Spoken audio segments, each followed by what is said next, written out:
A company needs several VMware VMs restored back to the fiber channel SAN.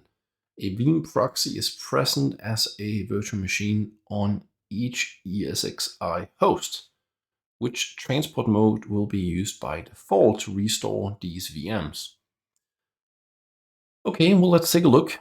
Quick migration is not a transport mode, right? That's a feature when you're doing a restore, but it's not a transport mode. So this is a distractor here. Direct storage access, that in fact is a transport mode. Network is a transport mode, and virtual appliance is a transport mode. So the thing is, if we assume everything's set to auto, and that would be the default, the preferred option would be to use direct storage access, which would mean I would need to have a proxy with network access to a NFS share. But this is not NFS, it's fiber channel, so that doesn't matter.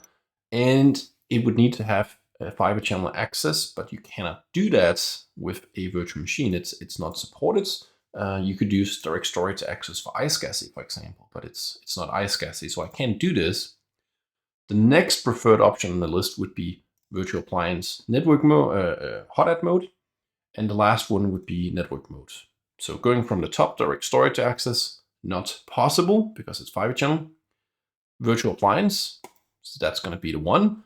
And then the last resort would be network mode. But in this case, we have a virtual machine proxy.